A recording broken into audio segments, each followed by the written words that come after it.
Mr. Chair, we're on the air whenever you're ready to begin. Okay, we will go forward.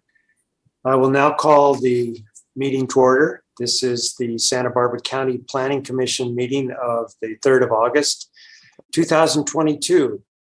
And I'd like to begin by the Pledge of Allegiance, if all of you will join me, please. I pledge allegiance to the flag of the United States of America and to the republic for which it stands, one nation, under God, indivisible, with liberty and justice for all. All right, Mr. Villalobos, good morning to you. And if you will call the roll and give our TV coverage announcement, I would appreciate it. Absolutely. Thank you, Mr. Chair. Planning Commission hearings are televised live on County Santa Barbara Television, CSB TV, Channel 20 at 9 a.m. in the South Coast, Lompoc, San Ynez Valley, San Maria, and Orchid areas. Rebroadcast of Planning Commission hearings are on Fridays after 5 p.m. on CSB TV, Channel 20. Today's hearings will also be streamed live on the county's website and will be available for download in a day or two. Moving on to the roll call, Commissioner Bradley. Here. Commissioner Park. Here. Commissioner Farini. Here. Commissioner Martinez. Here. Chair Cooney. Here. Thank you. Thank you, Mr. Villalobos.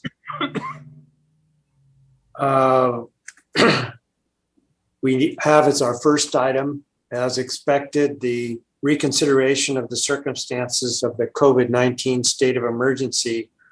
Our task, as it has been, is to look at the circumstances today and determine whether we're in a position to return to in-person meetings, which is, of course, our goal.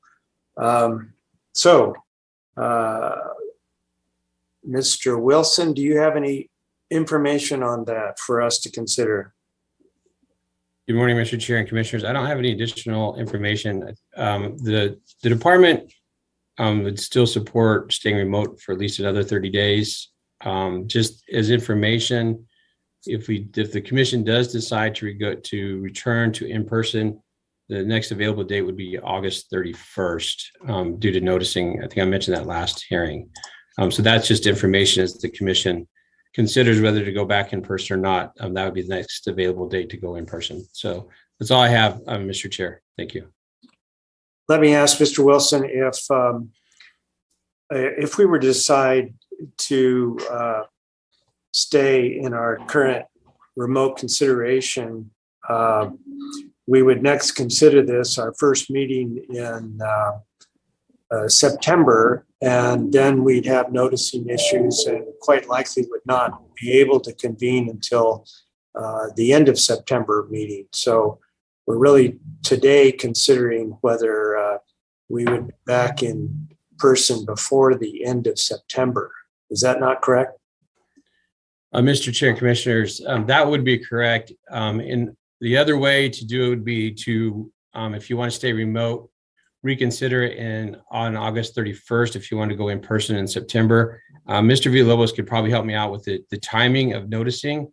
If we waited till September 7th to take this item back up, we probably wouldn't be able to go back in person again until the end of September due to noticing. I believe noticing for September 14th would go out before we would meet on the 7th. Mr. Villalobos could correct me if I'm wrong on that. That sounds correct. Okay. Commissioners, any suggestions or direction? Yeah, I'll just throw out my idea, and that is that we would agree today to begin meeting in person. We would have the meeting of the 10th next week would still be remote.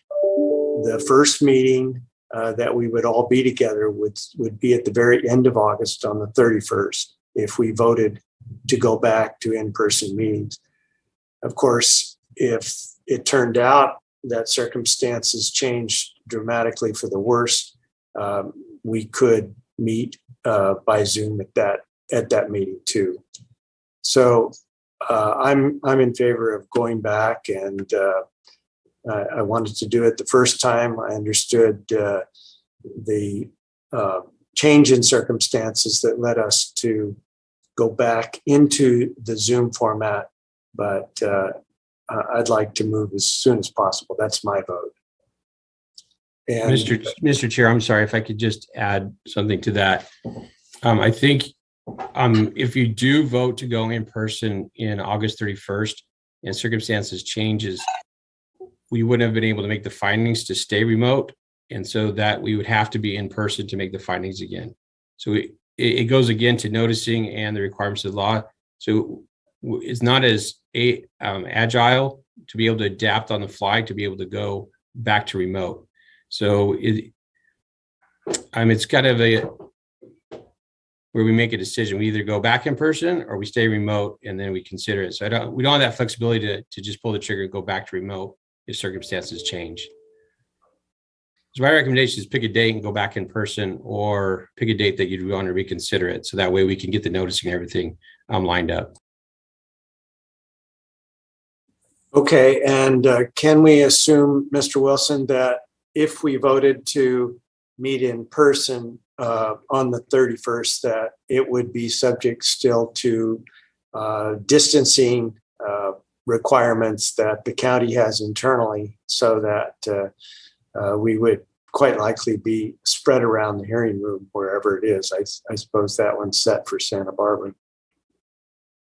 Mr. Chair and Commissioners, we'd follow whatever the recommendations are at the time.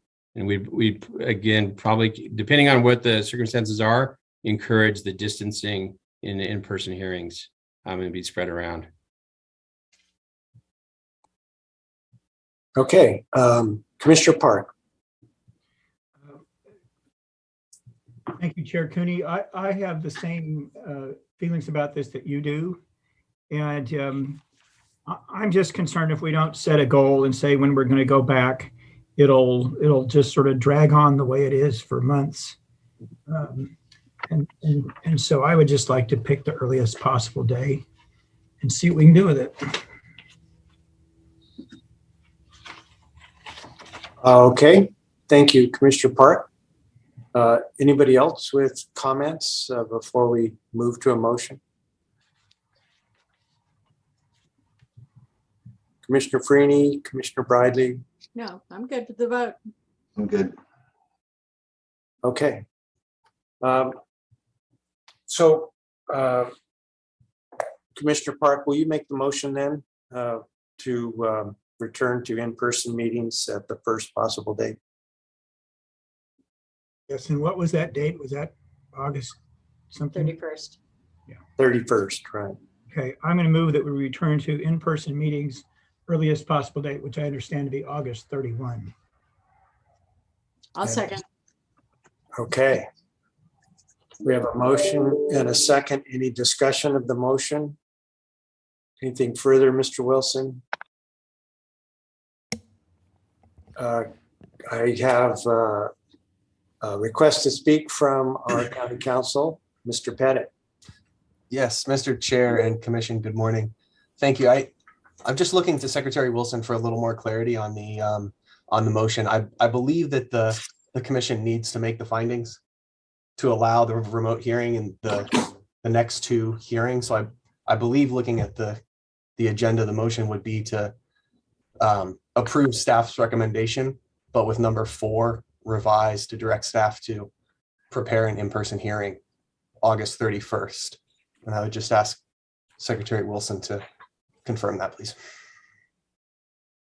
Mr. Chair and Commissioners and Council, I believe that would be correct. I think I was gone when you made the findings. So I think it was like mid-July when we brought this item. So the current findings may expire either around the same time as August 10th. So I would recommend following council's advice.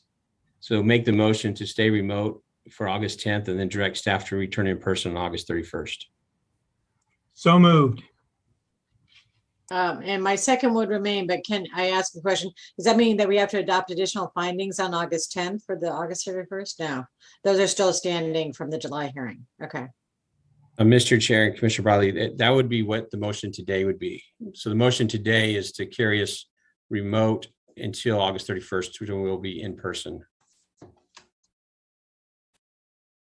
Okay, well, thanks everyone for that clarity, and we have the correct motion before us now. So Mr. Villalobos, if you'll call the roll. Mr. Chair, I just wanted to point out before we take the roll call that I didn't have anyone sign up for public comment on this item. Thank you very much. Moving on to the roll call, Commissioner Brightly, Aye. Commissioner Park, Aye. Commissioner Farini, Aye. Commissioner Martinez, Aye. and Chair Cooney. Aye. Motion passes 5-0. Thank you all very much. Looking forward to seeing you soon in person. Okay, The location for that is?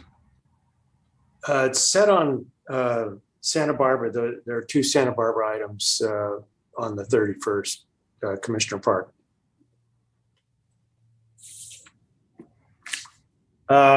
We maybe discuss that further if you wish under our projection report. And we'll turn to Mr. Wilson for that and also the status of today's agenda.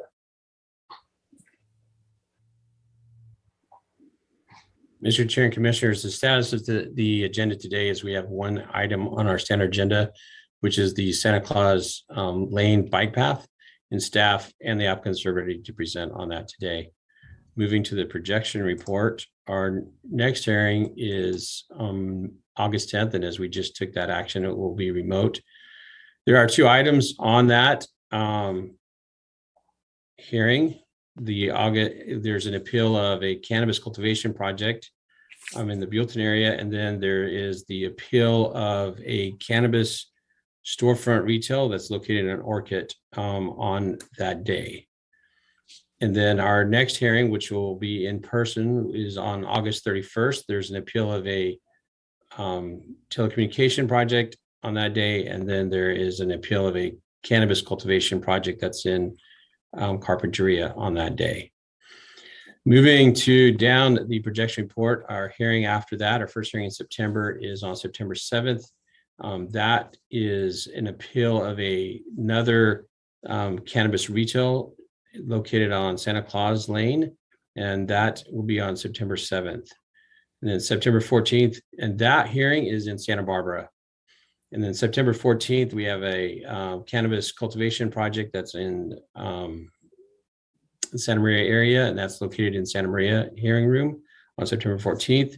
And then moving down in September 28th, we have we continue that appeal of the garage, and we have it set as a Santa Barbara hearing on September 28th, as well as we have an appeal of another cannabis cultivation that's located in Carpinteria on that date as well. One item I did fail to mention that on September 14th, there is another appeal that's going to be placed on that day. Old College Ranch LLC cannabis cultivation appeal is being placed on September 14th. And then moving down to further in the projection report, we don't have anything in projection on October 5th or 12th, but on October 26th, we have Key Site 17, a senior housing project that's located in Orchid, and that will be in the Santa Maria hearing room. So that concludes the projection report, Mr. Chair. Thank you, Mr. Wilson. Comments on the projection report from any of the commissioners? Any questions? Commissioner Bradley. Sorry, the 101 regional transportation project that's been at Montecito PC for a couple of hearings, that's not on the projection report for us at all right now. Mr. Chair and Commissioner Bradley, that will be placed on the projection report probably by the end of this week. We're targeting, I think, a date in October, I think, for that September or October. we're going back to the Montecito Planning Commission in August. And then we'll be going, we're projecting either September, October. I don't have that date for you, but I'll have staff update the projection report this week to put that on there. Okay, thanks. I know it's been active. Thank you. Okay, thank you, Commissioner Bradley. Anybody else? Don't see any other questions, so we'll move down our agenda to public comment. This is the point in our meeting when we open the meeting to public comment on matters not on today's agenda, but on any matter in the business of the commission. Mr. Villalobos, do we have any speakers for public comment? Thank you, Mr. Chair. No one signed up specifically for this portion of the agenda, but if anyone would like to, who's present would like to speak, just raise your hand and I'll call on you.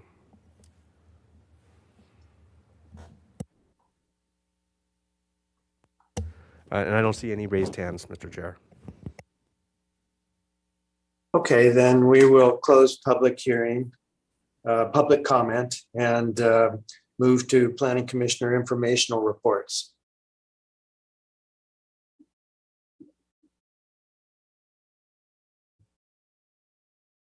Commissioners,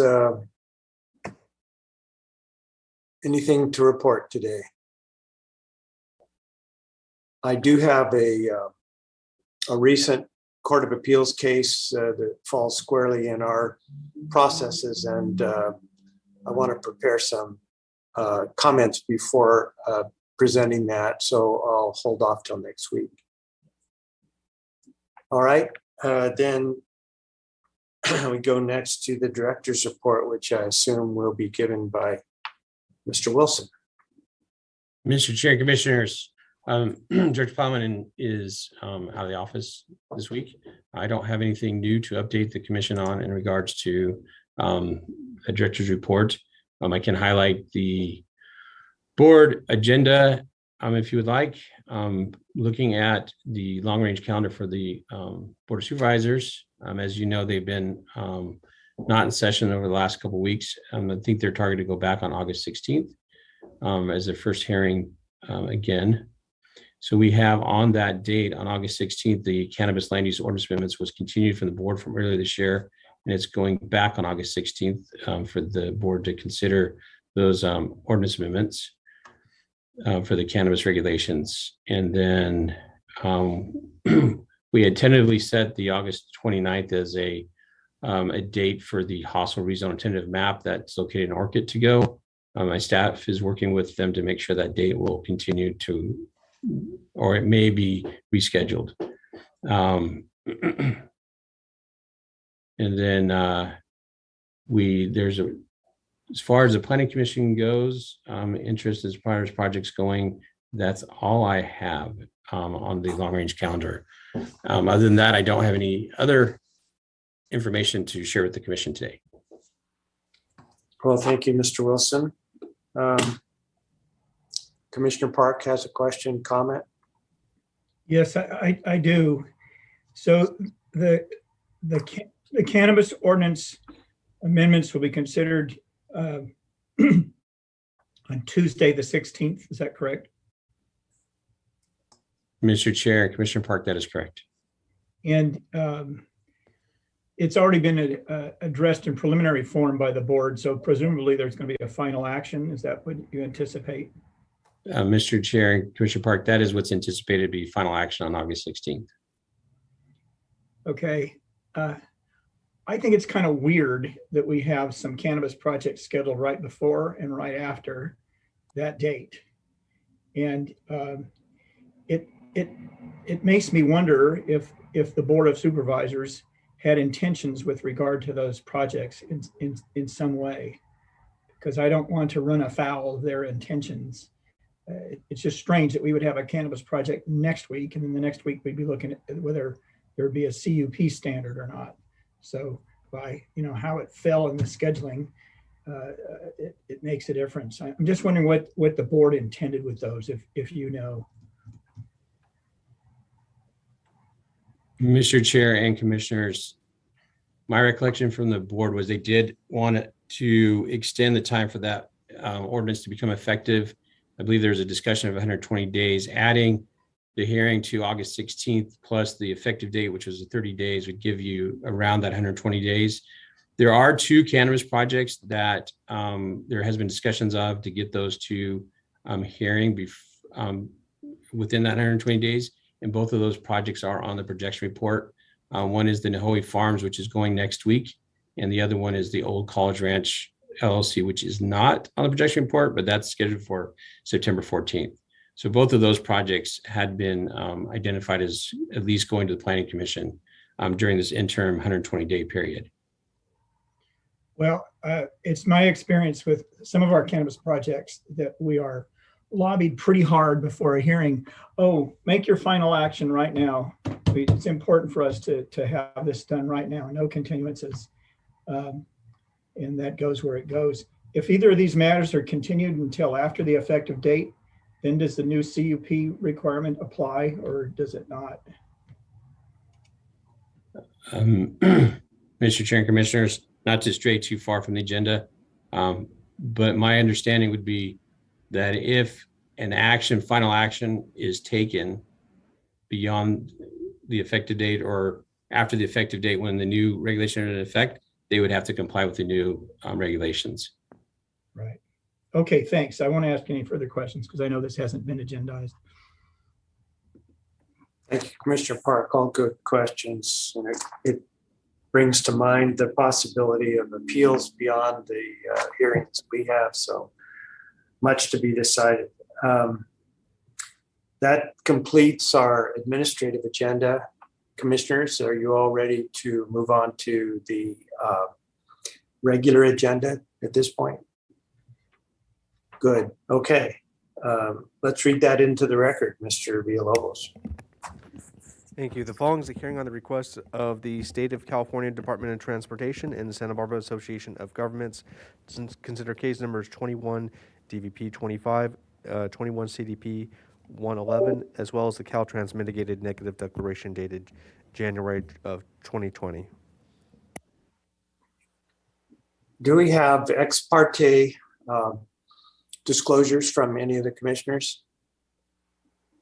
I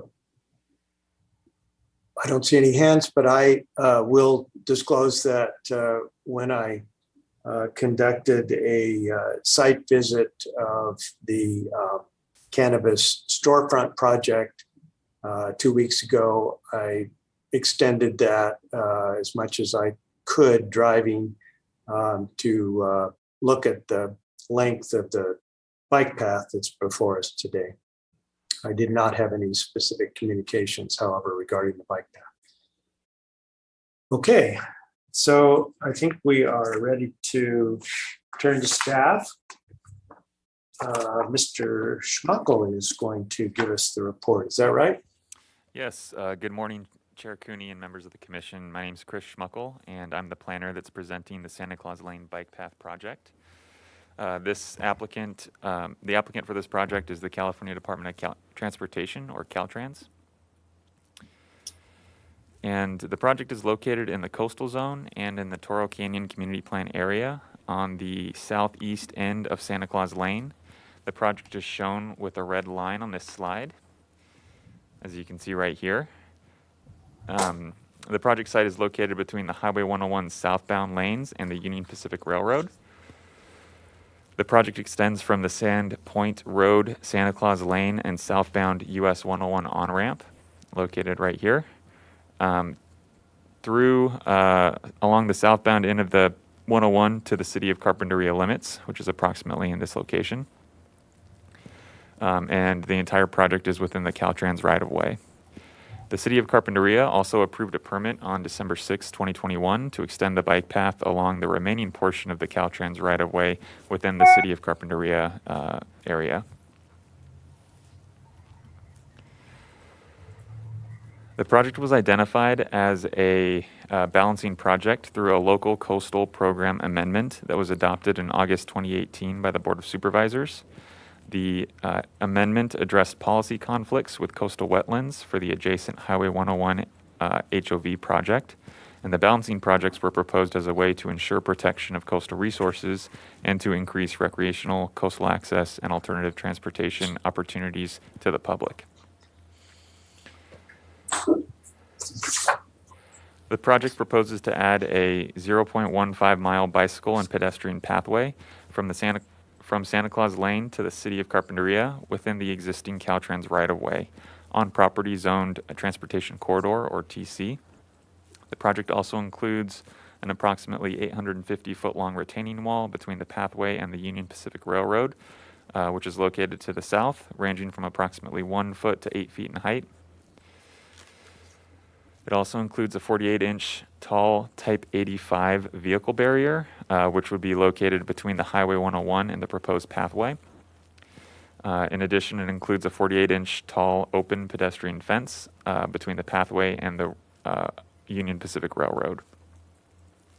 In addition, the project proposes to use an existing construction support site, which is located at North Padaro Lane, and that on-ramp, and was previously approved as part of the Highway 101 projects.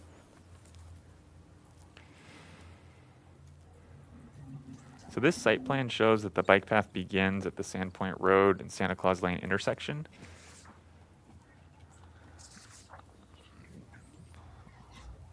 Hold on, I'm trying to get the the pointer there. So the project starts right here at this intersection and runs east to the city of Carpinteria limits, which is shown on the slide to the right.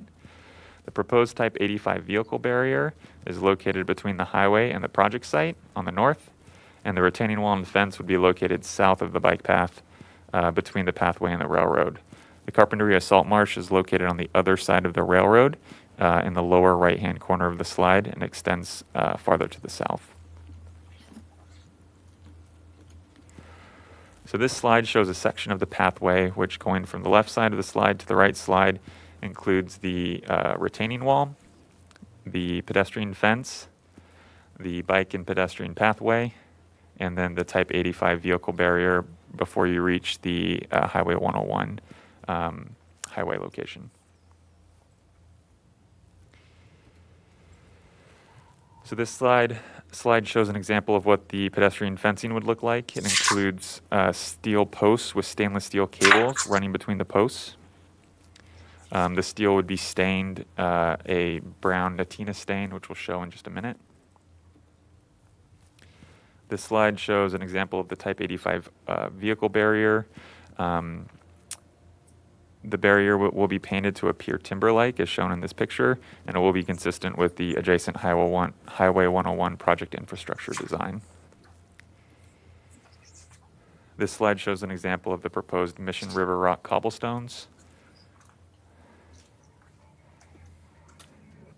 And this is a picture of the proposed colors that will be used for the project. So the steel fence is that Natina stain, which is a brown color, as I described previously.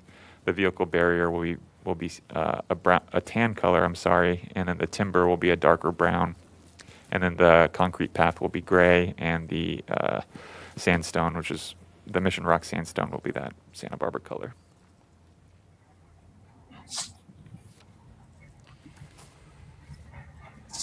So the project will cause impacts to wetland and riparian habitat. Temporary impacts to wetland and riparian habitat will be mitigated at a 1-to-1 ratio on site after construction is completed. The project will also cause 0.031 acres of permanent impacts to created wetlands, which are wetlands that are man-made, such as a drainage ditch. And the impact will be mitigated at a 3-to-1 ratio off-site.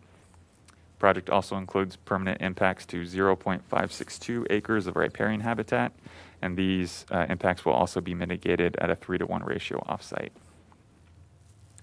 So all permanent impacts will be mitigated off-site because there's no space to mitigate on-site with construction of the bike path within the Caltrans right-of-way. Off-site locations have been identified as part of the habitat mitigation and monitoring plan supplied by the applicant. And restoration includes enhancement of an ongoing project at the Carpinteria Salt Marsh, which would remove invasive species from the salt marsh. And in addition, additional restoration would occur within the Carpinteria Creek watershed, as part of an existing project as well, which would restore approximately 2.63 acres of wetland and riparian habitat to help stabilize floodplains, stream banks, and replant native vegetation in an area that was impacted by fire.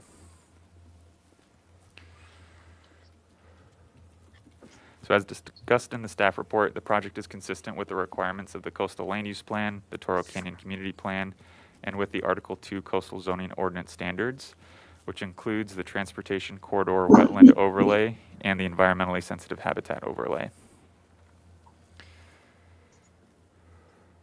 So environmental review for the proposed project was completed by Caltrans as the lead agency. A mitigated negative declaration was adopted by Caltrans in January of 2020, and the previously adopted MND is adequate for the proposed project pursuant to CEQA Section 15162, because no new MND is required where an MND has been adopted for a project without a substantial change to the project. Oops. The MND identified impacts that with mitigation would be less than significant in biological resources, hydrology and water quality, and utilities and service systems. The mitigation measures proposed have been incorporated into the project through Condition 18 of Attachment B, which requires the applicant to prepare a mitigation, compliance, monitoring, and reporting plan that identifies the timing, responsible party, and the reporting procedures for each mitigation measure that was identified in the MND. So before I move into the recommended action, I wanted to mention that a planner memo was distributed yesterday that identified changes to condition number 6. That condition would reduce the standard construction washout area from 100 feet to 50 feet.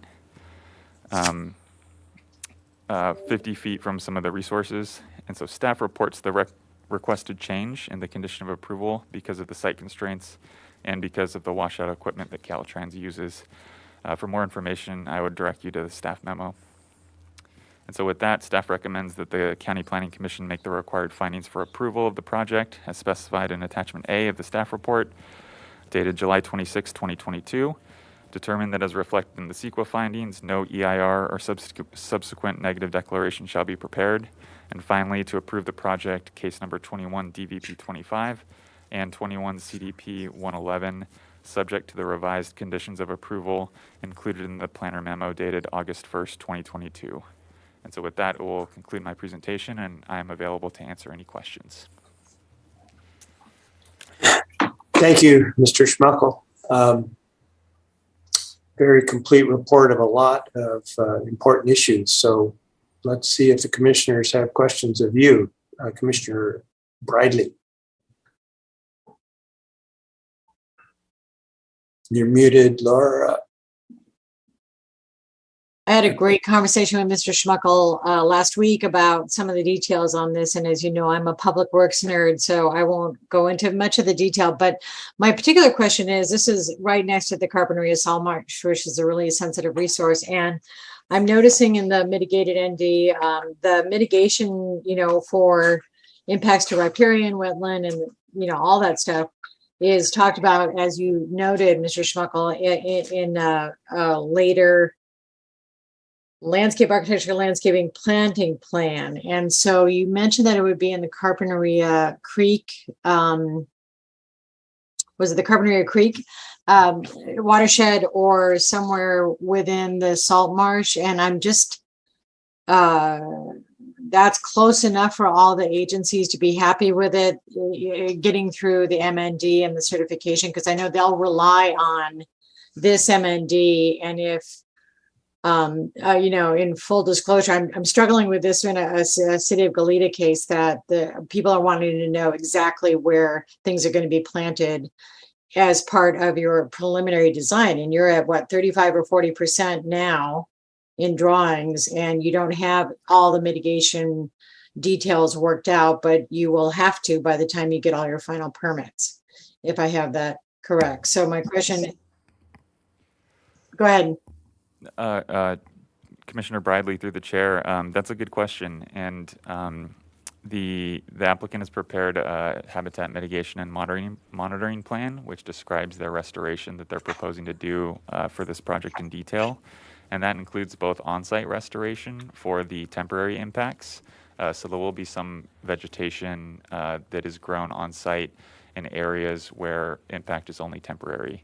Permanent impacts, they're not able to do that on-site, and so they've identified 2 off-site locations, one at the Carpinteria Salt Marsh as part of a project, and then also another one in the Carpinteria Creek watershed. The locations for that project have also been identified, and that plan is pretty fully formed as well. And so the applicant has been working with also the other agencies to get approval, and of course they need to get all of the agencies' approval before they can start construction on the project. Okay, you know what? I really appreciate you reminding me to look at the very end of the packet. So I probably find a lot of that detail in the very last attachment, right? Okay, my bad. Thank you. I didn't have any other questions. Thank you, Commissioner Briley. Commissioner Park? Yes. Just generally, what this bike path is replacing is a drainage ditch, right? Commissioner Park, through the chair, there is a drainage ditch in that area, and that is some of the mitigation requirements are coming from the impacts to the vegetation that's within that area. Yeah, that is correct. Pretty much all the impacts are on that, on whatever riparian habitat or wetlands exist in that drainage ditch. They're not really, we're not impacting with this project salt marsh so directly, but essentially removing a drainage ditch that sort of accidentally has different kinds of vegetation that have been allowed to grow there, right? Commissioner, that is correct. This is in the transportation corridor wetland overlay. This is what's called a created wetland. So it's not a natural wetland like you would find at the Carpinteria Salt Marsh. It's a man-made or created wetland similar to a drainage ditch. Yes. And the photographs at the end of the HMMP show all that, don't they? Yes, that is correct. And so it's essentially in between the railroad tracks and the freeway. Where does the water come from now that goes into that drainage ditch?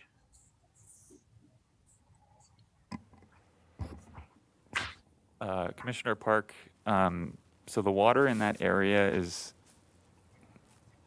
coming from the highway area. I might ask Caltrans to provide maybe some more specifics about where the water is coming from.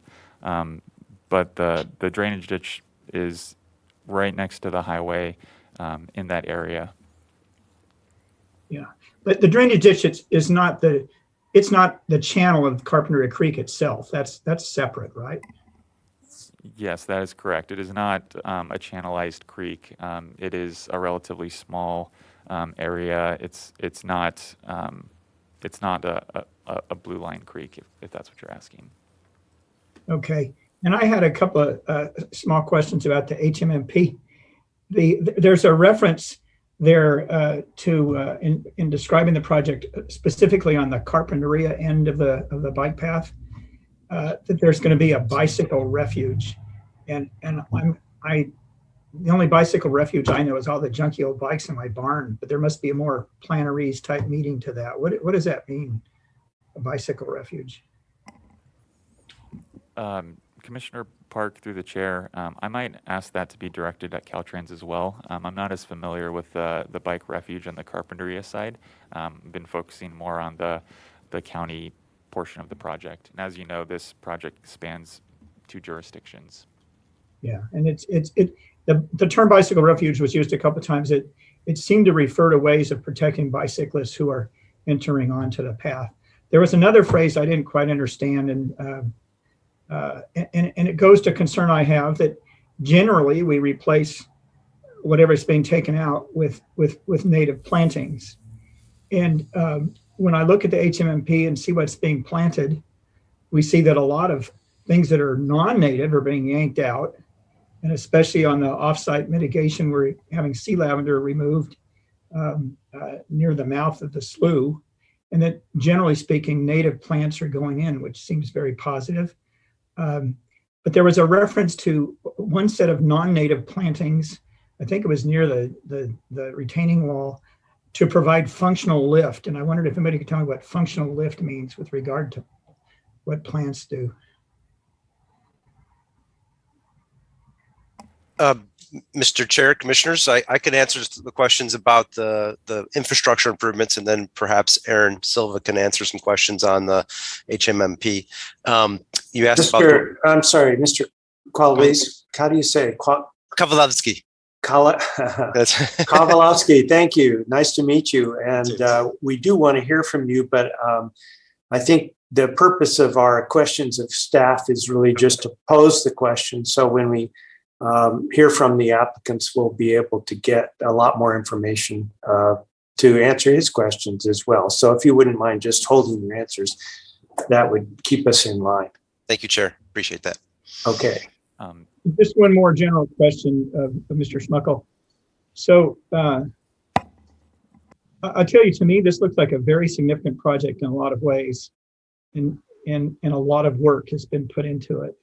And I find that admirable. But we have literally received no public comment whatsoever, not from any individual member of the public, any environmental organization, any adjoining jurisdiction, just nothing. Is that right?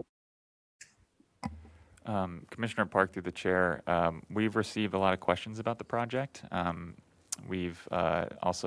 been reaching out with a lot of folks in the area as well to describe the project and have meetings, but that's correct. We haven't received like a official comment letter regarding this project. Okay, well, I'll comment about that myself when we get to deliberations. But thank you, very good report.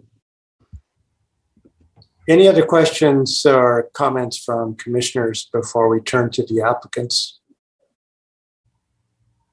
I don't see any. Okay, so Mr. Kowalewski, I'm not sure if it's your intent to speak up front for the applicants, but we're ready to turn the hearing over to whoever is here for Caltrans and SBK. Chair Cooney, that would be me, Fred Luna.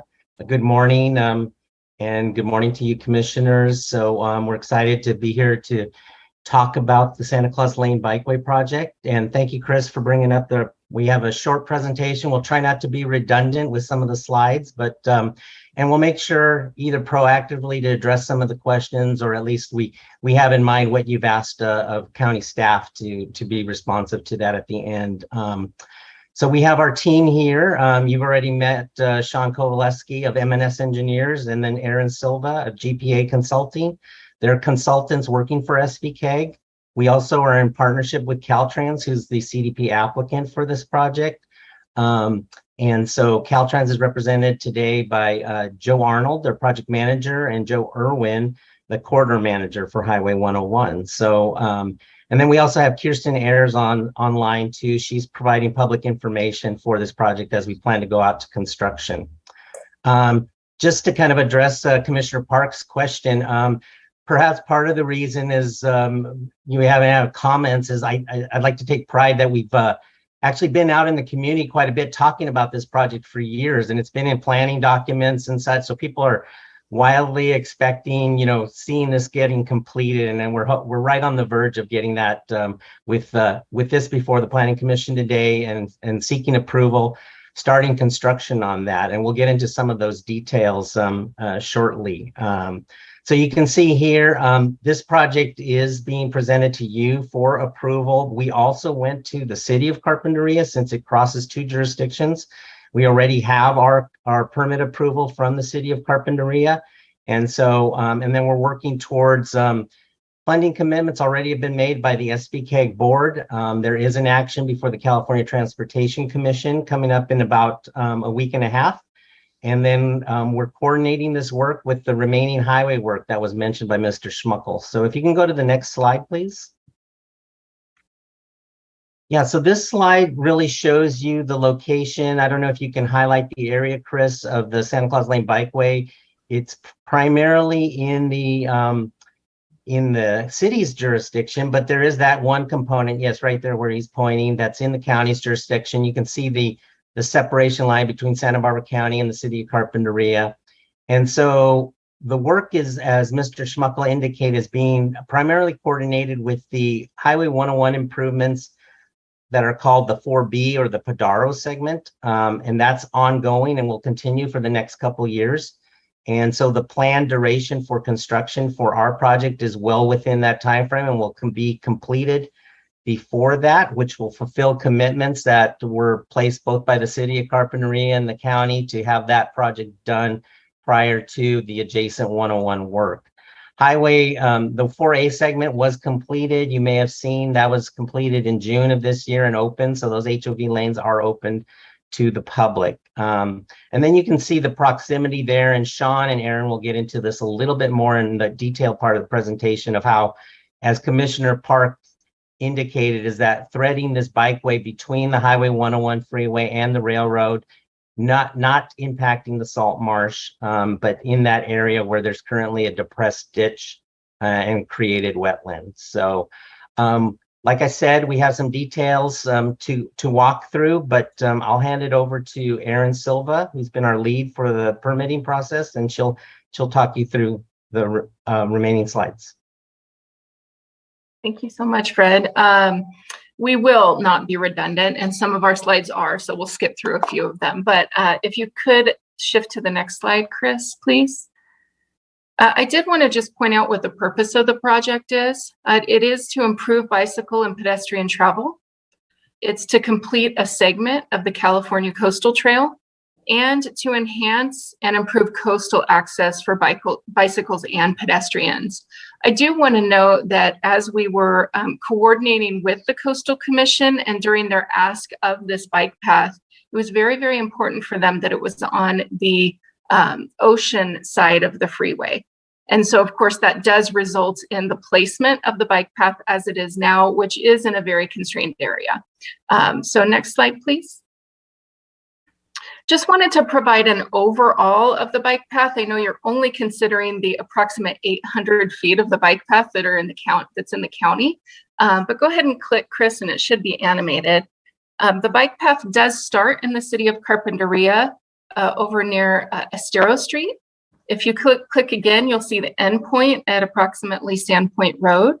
And then if you click again, you will see that the yellow portion of the bike path, if you click again, indicates sort of the area that is included in the county only. It is heavily constrained, as previously noted, between the existing highway and the railroad tracks. As well, there's a high pressure gas line in this area that we did need to avoid as well. Next slide, please. We coordinated quite a bit of early outreach on this project, and that might be why we're not receiving comments at this point, as Fred alluded to earlier. We did reach out to the Business Association very early on, also bicycle groups, and then the public had an opportunity to comment on the project during circulation of the environmental document. One thing I do want to note is we did receive quite a bit of feedback from the bicycle associations and also the business association. And one thing that we incorporated or planned to do early on, one of the things that we heard was that the businesses really wanted us to minimize any impact to their business, to parking, to access in their area. And so if you click again, you can see that the turnaround area as part of the county streetscape project is not what you're considering today. I do want to note that we are planning on incorporating this turnaround area into construction of the bike path area in consideration of many of the comments that we received early on. What this is going to do is allow us to minimize construction impacts to adjacent businesses. And this will allow in the future streetscape project that the county will be constructing, this will allow there to also minimize impacts during construction of their project as well. So just want to note that we have really considered the comments that we've received and tried to incorporate them into our plan for construction. Next slide, please.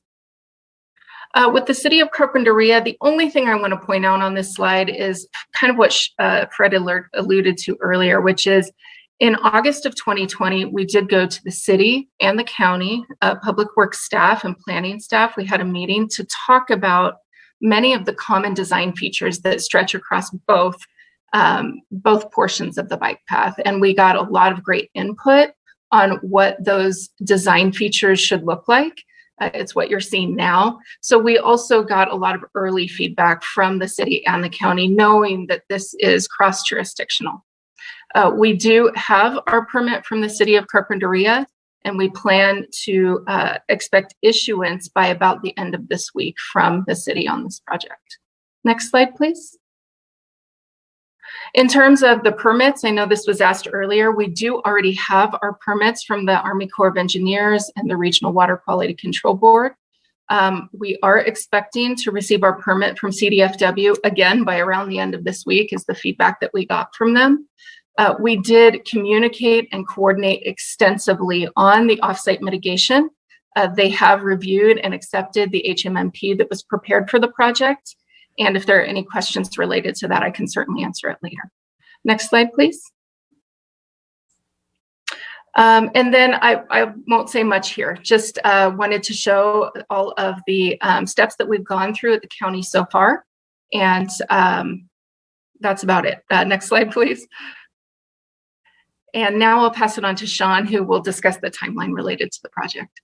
Thank you, Erin. I wanted to thank Mr. Schmuckel for a great presentation. It's going to make my presentation a little bit shorter. This is our project development timeline, and it takes the project from when the environmental documents were completed and the planning phase was completed and takes it to construction. Next, enter, please. So here's where we are today. We're at the end.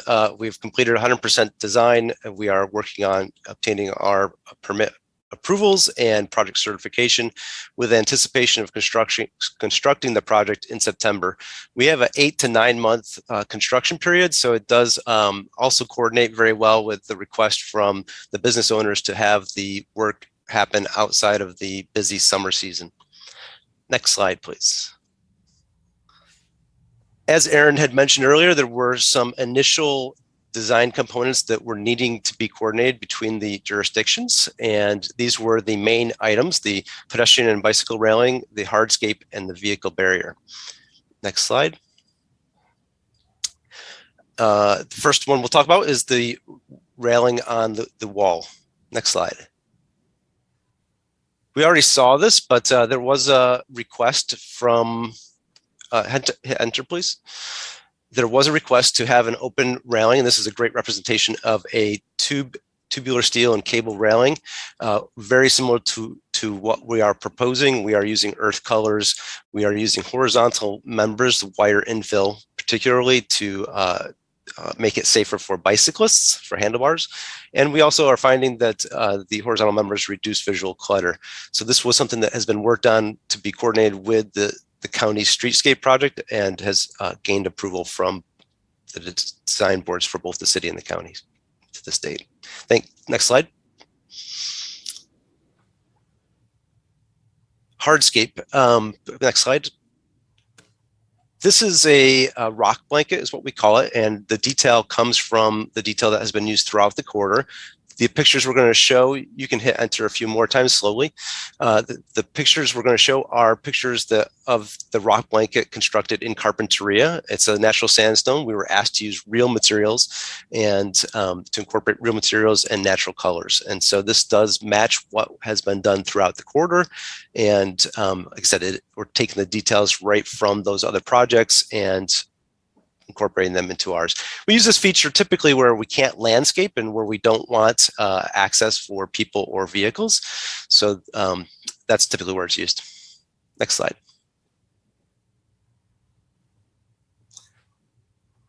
Mr. Schmuckel did a great job. This is a picture of the Type 85 concrete barrier that is actually on the Olive Mill overpass in Montecito. Our proposal is this very similar. It has the tubular steel railing on top at a height of 48 inches, which is required for limiting access to the freeway and also for bicycle safety. We are using the same colors, a tan concrete for the posts and a dark brown stain with wood grain texture on the top concrete barrier. component or barrier rail. This is also consistent with what has been completed in Carpinteria and what is being worked on currently in Montecito and Summerlin. Next slide. Lastly, for this area of the presentation is the colors. We did talk about that. I think that Mr. Schmuckel did a great job, and I'll keep moving forward. The retaining wall. This is a, yep, please, next slide. The retaining wall is a significant component of the project. It's about 25% of the cost of the project. 850 feet of it are in the county, and it is, I think you saw from the cross section previously, it is supporting the bike path at the elevation of the freeway. This was a direct result, strong expectation from the community and the bike groups that the bike path be placed at the elevation of the freeway, and so that required a retaining wall to address Commissioner Park's question about the drainage. The drainage it's mostly cross drainage from the area to the north of the freeway. And this does provide the bike path to be above that drainage area. The area disturbed is currently partially that ditch and partially embankment for the existing freeway. Next slide. One more time, please. So we did see this cross section. The only thing I will reiterate is that the project is sandwiched between the Union Pacific Railroad and the freeway, and it was not feasible to obtain right away from the railroad, so those were our constraints. And I think we did thread the needle and have made it to be successful. Next slide. This is a rendering of what the bike path will look like. This is a view looking to the southeast from the county portion of the project. So you get a good idea of the tubular steel and cable railing on the Union Pacific Railroad side, on the Salt Marsh side, and then the concrete barrier type 85 on the freeway side. Next slide. This is a graphic to give us some scale of the railing compared to the people that will be on it, and also give you an idea of what the wall will look like. It is a sheet pile, uncoated sheet pile wall for the most part, and that was for a variety of engineering constraints. Next slide. I think that actually wraps up the this part of the presentation. If you hit enter 2 more times, to answer Commissioner Park's question about the bike refuge, we don't have anything in particular in the county portion. We do utilize curb extensions and other features to make bicyclists and pedestrians more prominent at road crossings. The refuge in consideration was down at Estero. It was a place to have northbound bicyclists to pull off the road and then be able to cross the Carpinteria Avenue portion at a 90-degree angle while they can look at traffic. So it was very specific to that location. Thank you. One more enter. Thank you. With that, we'll open it up to questions. Okay. Very helpful to have that much background, and particularly Mr. Luna's expression of how much work has been done to communicate with interested parties. Laura, Commissioner Bridley has a question. Great presentation, you guys. And I think I'm understanding these plans, but here's a really simple question. The tubular steel and cable railing, for lack of a better term, or separation, for the path to the to the south or to the west, that's actually is consistent with what we approved for the crossing and the Santa Claus Lane street improvements. Because there was discussion about visual, the ability to view the beach from the street. So obviously that's doing that from your path.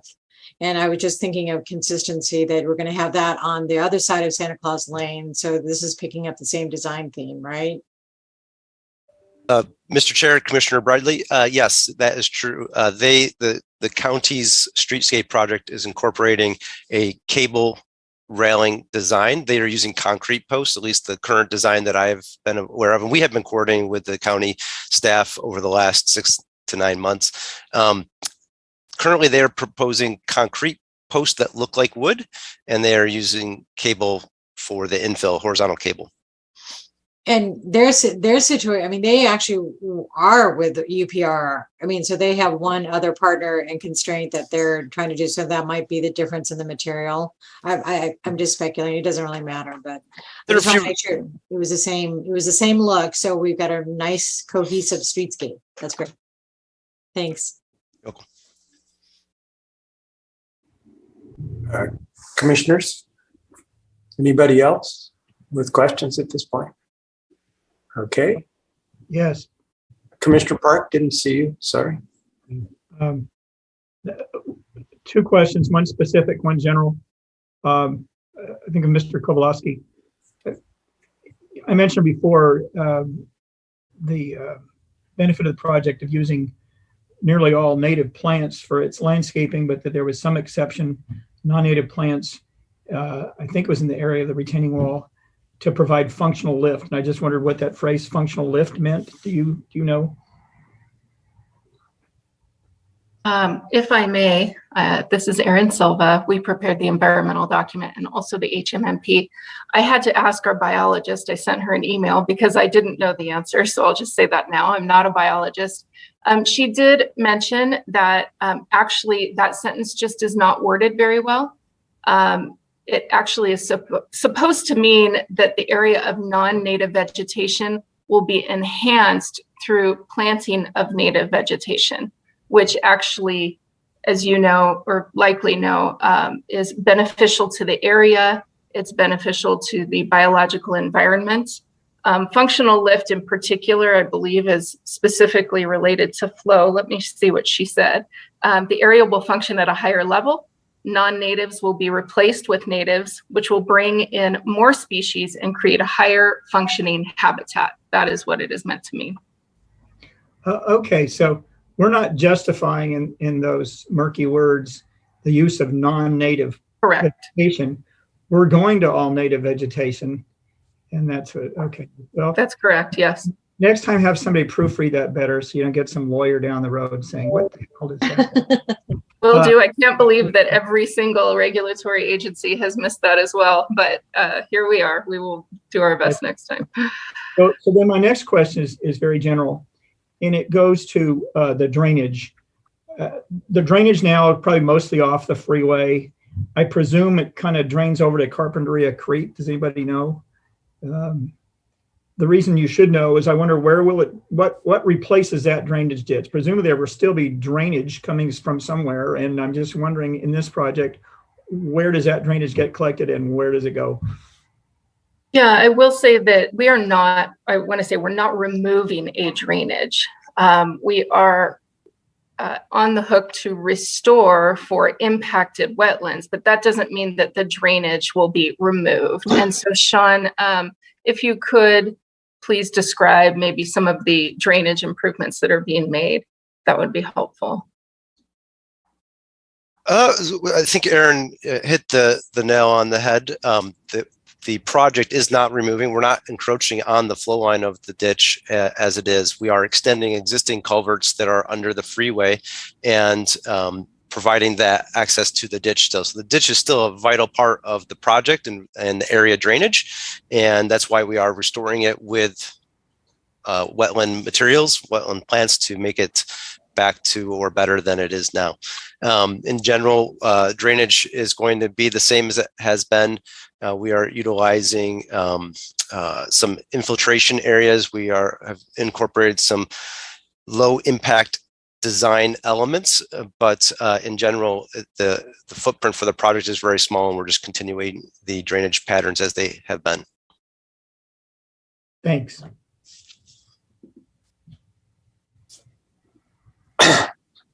Okay, any other comments, questions from commissioners?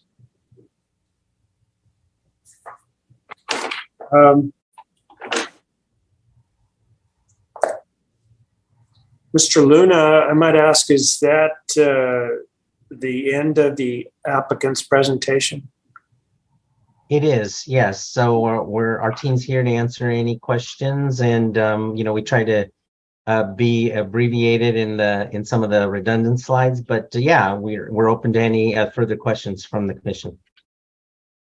It was noticeably abbreviated, but full of content. So you had a lot of opportunity to practice, I'm sure, with all these presentations. So we'll go back to Mr. Schmuckel for any additional information he'd like to share before the commission takes up the proposed action. This is Chris Schmuckel, the planner. I don't have any additional information to share, but I'm here to answer some questions as well. All right, let's look at the opportunity for public comment. Mr. Villalobos, do we have members of the public wishing to comment on this project? We have at least two.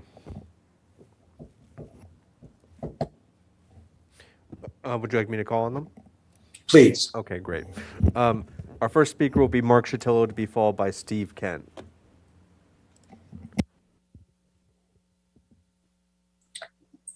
Mr. Good morning. Yeah. Thank you. Good morning, Mr. Chair, members of the commission. I am Mark Chatillo, and I'm speaking today on behalf of the Committees for Land, Air, Water, and Species, Claus, an organization that has been involved extensively in the 101 corridor. And regrettably, although we've requested public notice of environmental documents from Caltrans, these generally are not coming our way. I was able to do some research into this project and appreciate very much the callback from Fred Luna of SBCAG and the supervising planner Nicole Liu yesterday in providing some documents to understand some of the specifics about the design and siting. Claus supports this project. This is obviously has some significant public benefits, and it's vital to connection and completion of the California Coastal Trail and to mitigate some of the impacts associated with the freeway widening project. However, we do have concerns over the design and siting of the project. I'd ask staff or David, if you could pull up slide 23 from the applicant presentation so I can explain the nature of our concern. I'm afraid that it may be too late for this particular project, but I do want to take the time to describe and explain this for the agencies involved, as well as for the commission to understand the nature of these kinds of concerns. And those concern the effect of having freeway bike trails, that is, bike trails adjacent to freeways. Thank you, David. The graph here, the photograph or depiction shows what that concern is. When you have sort of eye-level communication between the bike or multi-purpose path and the freeway itself, the freeway dominates the bike and multi-purpose path experience. And part of what we wanted to try and do is to maximize the quality of that experience for alternative transportation users.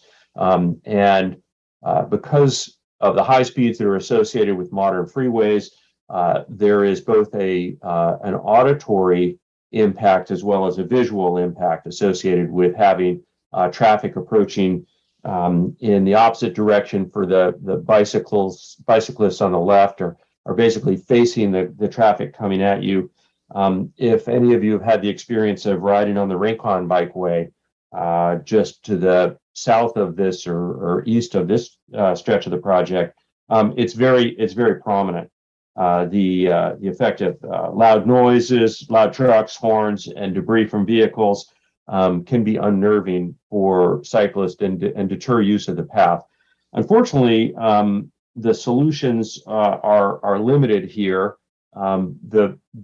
These issues are of particular significance when you have highly scenic and desirable areas, including the salt marsh here, and so ironically, the visual values for motorists limit the availability of options for erecting a barrier wall or something like that would better isolate or buffer the multi-purpose users from the highway. One option that we would encourage be considered in this kind of a configuration would be to lower the grade of the pathway of the multi-purpose path so that the noise and the visual impacts are not as great. This project, unfortunately, has matured to the point where that seems pretty impracticable. But I did want to highlight this issue and interest to the commission and to the agencies, and also address the issue of bike refugia, or I would call them pullouts. And that's areas where, for this project and others, where they're located in highly scenic areas, to have the opportunity to stop and get out of the travel lanes of the multi-purpose path to do bird watching and nature appreciation of these scenic areas. And ideally for a project like this, it would be one perhaps where that could be at a lower grade and thereby be buffered from the impacts of the freeway while not obscuring the views from the freeway itself and from travelers. So again, we appreciate that this is a very challenging project because of its location and the various constraints, and I think it's one that's very important, and we do support it. But in the future and as we move forward, wanted to highlight these concerns in particular for these kinds of projects. Thank you, Mr. Chair.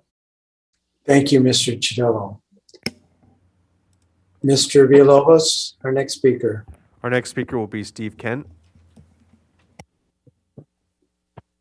Welcome, Dr. Kent. Thank you, Chair Cooney, Planning Commissioners. I am a property owner on Santa Claus Lane, representing the owners and the retail businesses. I do have several comments concerning the project, but I'd like to preface my remarks by clearly stating that myself and others involved on Santa Claus Lane strongly support this project, and we think it's going to be a wonderful asset to the community, especially to us cyclists. I also want to say that Kirsten Ayers, who was mentioned earlier, as well as Chris Doolittle, who's a public works for Santa Barbara County and project manager for the Streetscape project, have done a very good job of reaching out to us and keeping us updated and informed in terms of some of the changes going on. So I want to applaud them for that. Now, as far as the comments in the report 3.2.17, it states no conflicts to the existing transportation circulation pedestrian facilities. That is a reasonable statement with the current status of Santa Claus Lane. My concern is, as many of you may know, there is a proposal to locate a cannabis store at 3823 Santa Claus Lane, which is right at the crossover of the bike path from 101 side of Santa Claus Lane to the other side. And this will also serve as a pedestrian crossing point. So to say the least, there's a lot of moving parts now and in the next couple of years in terms of the 101 widening project, the bike path, the streets, the Santa Claus Lane streetscape improvement project, and consideration for a cannabis store located at that nearby location. And I would just make the point that these impacts are interconnected and cannot be considered in isolation or in a vacuum. And that's not just true for the bike path and the Santa Claus Lane streetscape project, but also for consideration of locating a cannabis store there. As you address each project individually, I hope that you will keep a comprehensive view of how these impacts affect the neighborhood and the retail businesses, especially concerning the decision as to whether a cannabis store at the proposed location 3823 Santa Claus Lane is a suitable location. The cannabis store will increase traffic and parking issues significantly, at least 300 trips a day, creating congestion, confusion, and safety concerns at this critical crossover point of the bike path. Those are my comments. Thank you for your time. Thank you, Dr. Kent. Additional public commenters, Mr. Villalobos? Mr. Chair, no. I believe that our third present speaker indicated in her registration that she was just observing today. So that means that we have concluded our public comment portion. Okay, what I'd like to do at this point is to take a 10-minute break till 10:30 to give everybody a chance to stretch, and we'll come back with final questions or comments for and by staff, and then deliberate. Back at 10:30.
or back on the air whenever you're ready to continue. Okay, we're we're back on the record, and we are at the point where we're inviting staff to add any additional information regarding the action we're about to take. In particular, the modification provided by the memorandum dated the 1st 2 days ago, and the revised findings and conditions. Chair Cooney and members of the commission, this is Chris Schmuckel, the planner. We sent a memo yesterday that described a change to condition number 6 that would reduce the setback distance from where they can have their concrete washout area location from 100 feet to 50 feet. We've been in contact with the applicant, and we have a location identified, and by reducing it to 50 feet, they can fit it in a location that staff is comfortable with, won't have any impacts to any of the nearby resources. So we're supportive of the request to reduce it to 50 feet. Happy to answer any other questions if the commission has any. On that point, Mr. Schmuckel, I was concerned that the area of the washout was closer to the sensitive resources, but you had in the condition on the first page that the contractor shall install the equipment washout area prior to commencement of construction activities needing these facilities, and monitoring. County resident engineers shall ensure compliance prior to and throughout construction. Exactly how's that resident engineer being staffed? Commissioner Cooney and members of the Chair Cooney and members of the commission, the resident engineer has to do with public works staff. So they've taken a look with a lot of the Santa Claus Lane streetscape project infrastructure, and so that's the reason why the engineer is in that condition. In addition, we'll have permit compliance on the project, and so permit compliance planners will also be enforcing the conditions of approval for this permit, and will respond to any complaints or any issues. They'll also have a meeting before any of the construction occurs to identify all the locations, and the concrete washout location is only going to go into a spot that staff has already approved in coordination with the applicant. That's what I was hoping, and I appreciate having the monitor from Public Works available, and hope that there is constant vigilance in that area, because certainly there are going to be a lot of people in the construction activity, and it's possible at the end of a busy day to wash out equipment and have it get out of the area designated. So it's an important position to be in, and I appreciate Public Works taking it on. I'll follow up with Public Works, assuming you don't know, Mr. Schmuckel, how they intend to staff that position. Chair Cooney, that's something else I can work with Public Works on. But what I will say is that we've been in contact with a lot of the Public Works staffs about all of these projects, and we will ensure that we continue to do that moving forward. Thank you. Any other commissioner questions or comments regarding the amendments or otherwise? Then I guess we're ready to move to deliberation. This is in the first district, and the first district's Santa Claus Lane, in fact, is getting a lot of attention over the next few weeks. So I'd like to know if any of my fellow commissioners have questions or concerns about this project.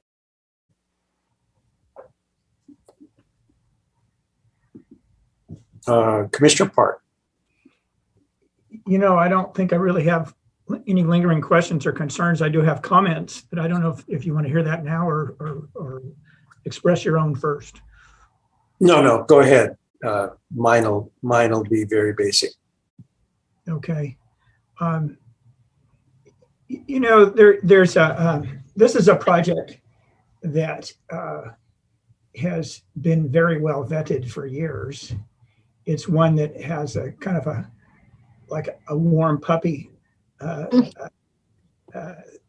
aim here, that a warm puppy, meaning it's just like everybody likes it. It's a bike path.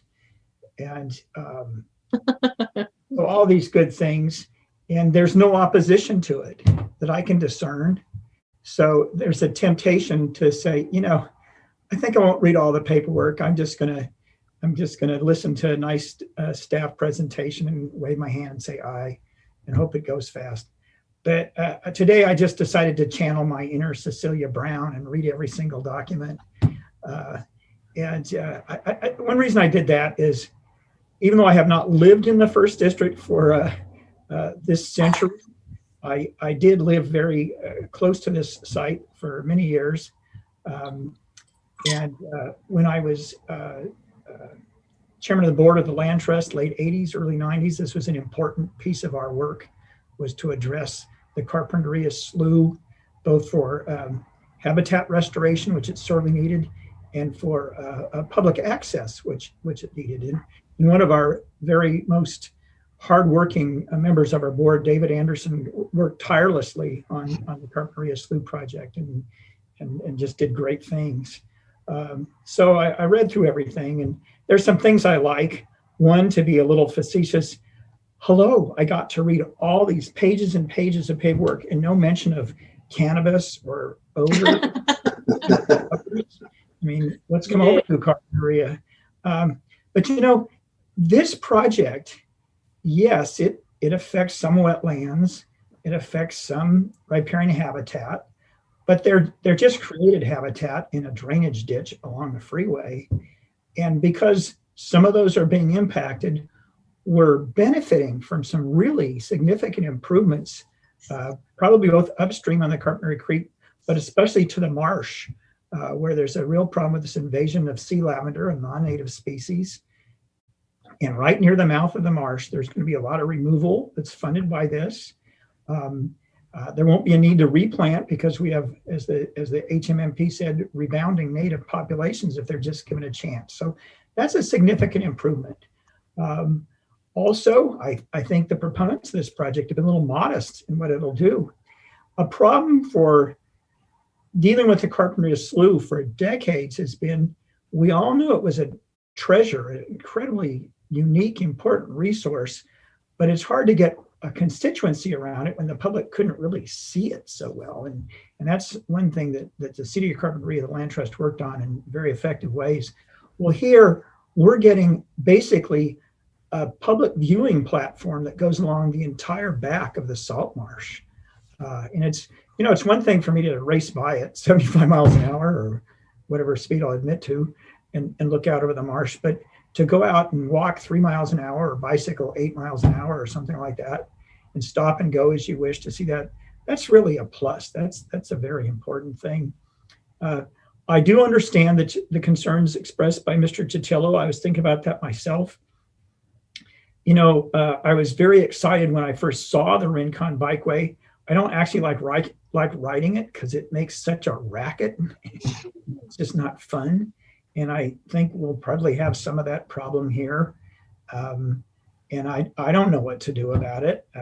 I'm sure that people looked at this and talked about it, especially there was so much input from the bicycling community. You know, probably the best thing is if all that housing that's in between the beach and the slough had never been built, and you might have some public access there for a bike path, but you might not want that there either. So this is, you know, what can you do? Maybe it could have been lowered. I don't know or not. It is late in the project to be talking about that. And I presume that other people who were consulted would have looked at that very carefully. One thing I will note, my recollection of the screening for the bike path along the Rincon Bikeway is you don't really get that great a view of the ocean because of the screening. But here, it's really very tasteful and very open, the cables with the brown pillars and so forth. It's very well done. that leads me to the involvement of the professionals in this project. I know from having been a professional, you probably wouldn't believe it, for 45 years, that no matter how hard you worked on a project and how much you got paid, it was always nice at the end if somebody said, hey, you did a good job. This project has involved a lot of professionals. I'm flattered that so many appeared today and were so well prepared. And it's taken years to work this out, of course, in the context of the larger widening project. And the literal, to use the cliche, alphabet soup of agencies involved. I would think to draw some kind of a flow chart showing the agency approvals needed and when and how the work was done in the sequence it would take a day to get a draft of that chart done. And these folks did it. The reason I asked about the lack of public comment now was not to criticize anyone. I kind of suspected that it's a project that's been worked out and people support it. But I think this is one where we should really celebrate. This is really a great project. I think it's been very well designed. And my only request is you invite me to the ribbon cutting. Thank you. Because I want to ride my bike across it or walk my dog. Thanks. Thank you, Commissioner Park. Always entertaining to hear your comments. Commissioner Farini. Thank you, Chair Cooney. Yeah, I think Commissioner Park summed it up very well. Not much to add other than, as Mr. Chatillo pointed out, is that it's probably not the best place to have a bikeway next to the freeway. You lose some of the, the contact with nature, if you will, and what goes along with riding your bike. But I think it also makes you appreciate the other good parts when it does get quiet. So you got a little noise and then you get away from the freeway later on when you get to your destination. Yeah, a lot of thought, a lot of effort into the project, very well presented today and ready to move forward. Thank you, Chair Cooney. Thank you, Commissioner Farini. Commissioner Bridley.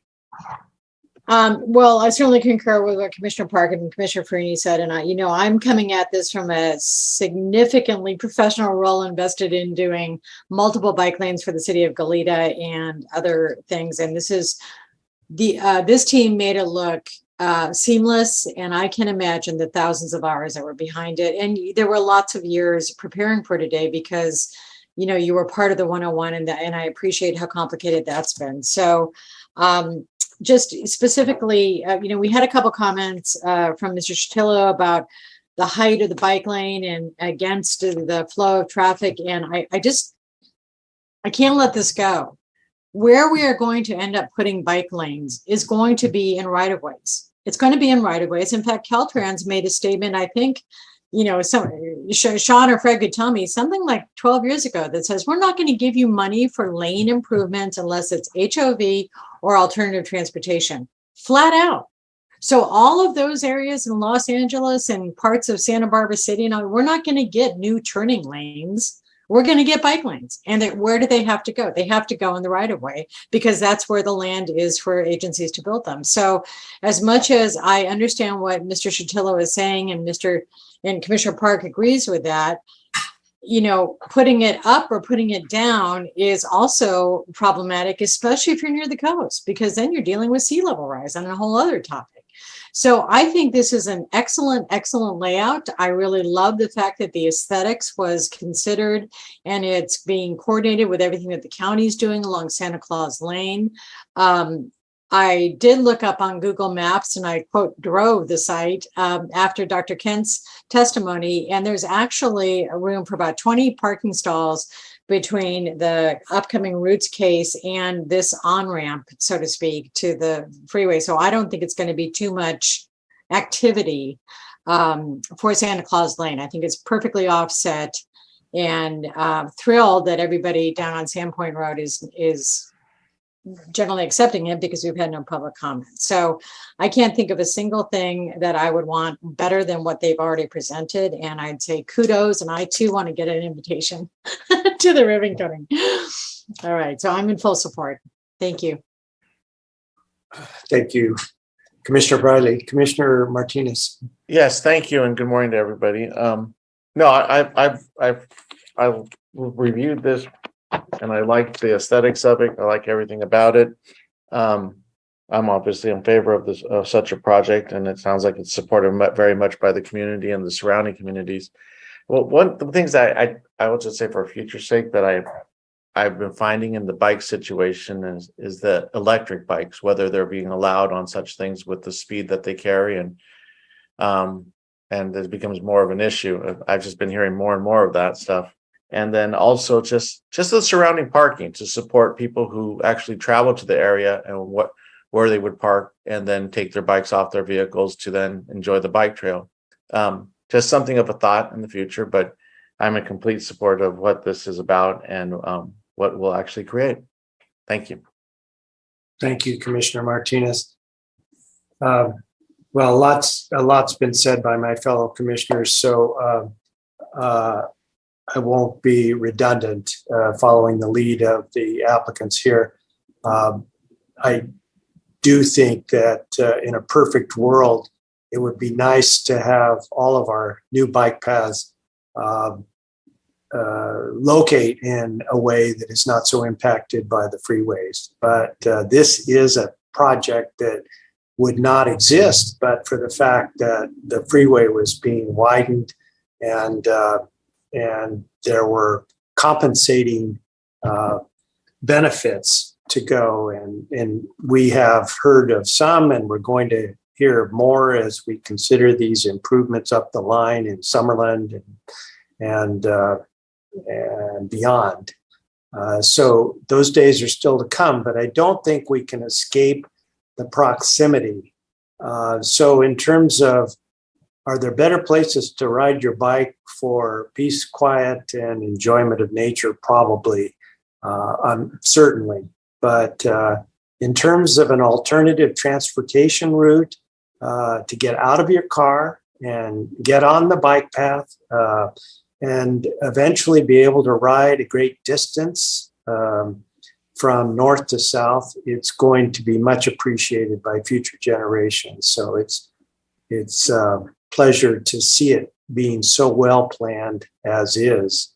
I wish in a perfect world that all the bike paths would be able to escape the noise, but I like to think I live far away from the freeway, but I can hear the noise at various times, and it's a part of life today. So I think I'll encourage one of my fellow commissioners to make the motions recommended by staff, which were on, let's see, if you want a nice concise place on the recommended action slide. Somebody want to make the motion?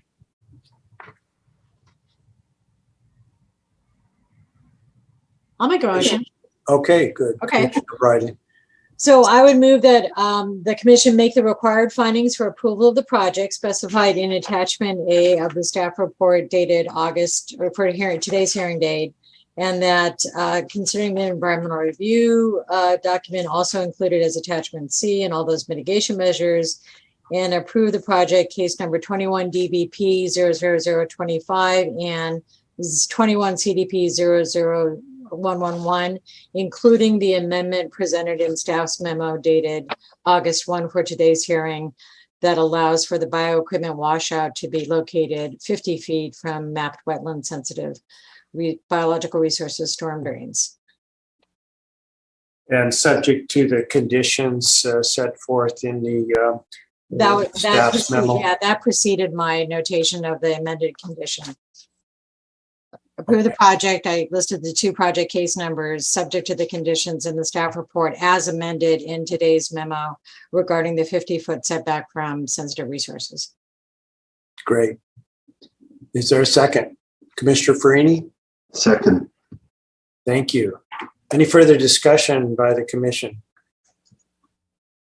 Not seeing any. Mr. Villalobos, if you'll call the roll, please.